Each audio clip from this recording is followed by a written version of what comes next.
సమయస్ఫూర్తి కష్టకాలంలో సమయస్ఫూర్తితో ఎలా నడుచుకోవాలో ఈ వీడియోలో చూద్దాం. హలో అందరికీ, వెల్కమ్ టు ఓవల్.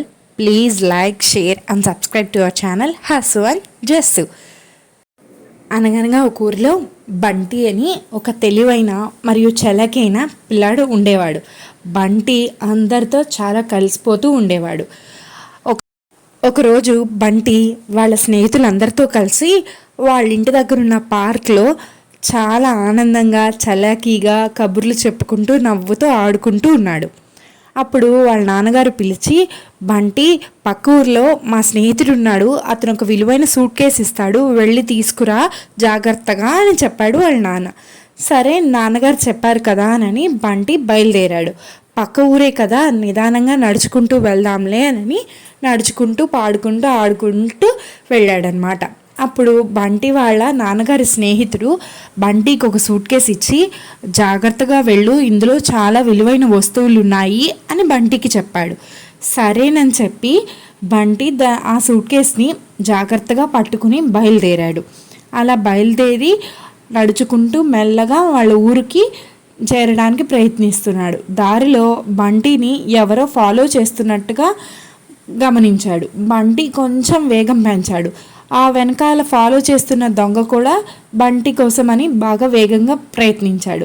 సరే, అది గమనించిన బంటి బాగా తొందరగా పరిగెత్తుకుంటూ వెళ్ళాడు. వెనకాల దొంగ కూడా పరిగెత్తుకుంటూ వచ్చాడు. అలా పరిగెత్తుకుంటూ వెళ్ళిన బంటి ఒక నది ఒడ్డున ఆగి దొంగోడు వస్తున్నాడేమోనని ఇటు అటు చూశాడు.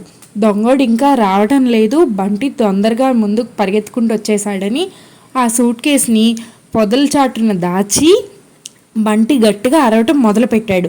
నా సూట్ కేసు పోయింది, నా సూట్ కేసు నదిలో పడిపోయింది, ప్లీజ్ హెల్ప్ అని. అప్పుడు అది విన్న దొంగోడు నదిలో దూకి ఆ సూట్ కేసుని తీయడానికి ప్రయత్నించాడు. ఆ దొంగోడు నదిలో దూకిన వెంటనే బంటి చాలా తెలివిగా తను పొదల్లో దాచిన సూట్ కేసుని తీసుకుని బయలుదేరిపోయాడు. అలా చకచక పరిగెత్తుకుంటూ అక్కడి నుంచి ఊరిలోకి వచ్చేశాడు.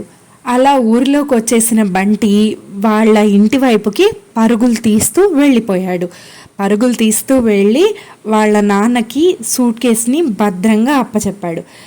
తర్వాత బంటి వాళ్ళ స్నేహితులను కలిసి తన సమయస్ఫూర్తితో ఎలా ఆ సూట్ కేసుని కాపాడాడు అనే విషయాన్ని వాళ్ళ ఫ్రెండ్స్కి వివరించాడు. ఈ కథలో నీతి ఏంటంటే, మనం ఎంత కష్ట సమయంలో ఉన్నా సమయస్ఫూర్తితో ఆలోచిస్తే ఆ కష్టాన్ని ఈజీగా గట్టెక్కచ్చు అనేది ఈ కథ సారాంశం. ఐ హోప్ మీ అందరికీ ఈ వీడియో నచ్చింది అనుకుంటున్నాను. Thank you for watching. Please do subscribe to our channel Hasu and జస్సు.